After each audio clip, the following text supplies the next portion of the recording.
இது எனக்கு மட்டும் இல்லை சார். நம்ம தமிழ்நாட்டில் பார்த்தீங்கன்னா எவ்வளோ தான் டெக்னாலஜி சயின்ஸ் வளர்ந்தாலுமே துப்புரவு பணியாளர் இருந்து எல்லாருக்குமே இந்த பிரச்சனை இருக்குது. சாக்கடை க்ளீன் பண்ணும்போது க்ளவுஸ் எது ப்ராப்பராக கொடுத்தாலுமே அவங்க உள்ளே இறங்க வேண்டிய ஒரு கட்டாயம் வருது. இறங்கி தான் செய்கிறாங்க. அங்கங்கே விஷவாயு தாக்கியுமே இறந்துட்டு இருக்கிறாங்க.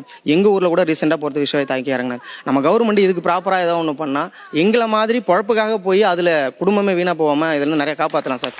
அது இந்த இடத்துல நான் சொல்லிக்கணும்னு ஆசைப்பட்றேன். ஃபேமிலிக்காக தான் இதை பண்ணுறோம். ஆனால் அதனாலே நம்ம ஃபேமிலி நம்மளை இழந்துட்டு நின்றுமோங்கிற மாதிரி பயமாகவே இருக்குது. ஆனால் அந்த வேலைக்கு போய் ஆகணுங்கிற சுச்சுவேஷன். மற்ற வேலைக்கெல்லாம் போனால் என்ன பண்ணுறாங்கன்னா 400 450 சம்பளம் தரானுங்க. அதிலே ரேட் பேசுகிறானுங்க. சாயங்காலம் போகிறது கமிஷன் எடுத்துக்கணும். ஒத்தனை வேலைக்கு கூட்டு போனால் 200 கமிஷன் என்ன அவன் கூட்டு போகிறான்னா. ஆனால் நான் தான் 50 மணிக்கு வேலை செய்வேன்.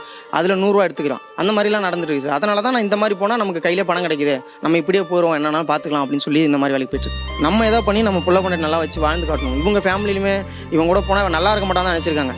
என்னைக்கா இருந்தாலும் ஒரு வீடு கட்டி கலையரசி இல்லம்னு கொட்டை எழுத்தில் போட்டு காரில் அவங்க உறவுகார முன்னாடி ஃபுல்லெல்லாம் போய் கதவை திறந்து விட்டு இறங்க வைக்கணும் சார். என்னோட லட்சியமே அதுதான். அதுக்காக நான் எந்த எல்லைக்கு வேணால் போவேன். அதான் என் லட்சியம். என்ன மனுஷன்.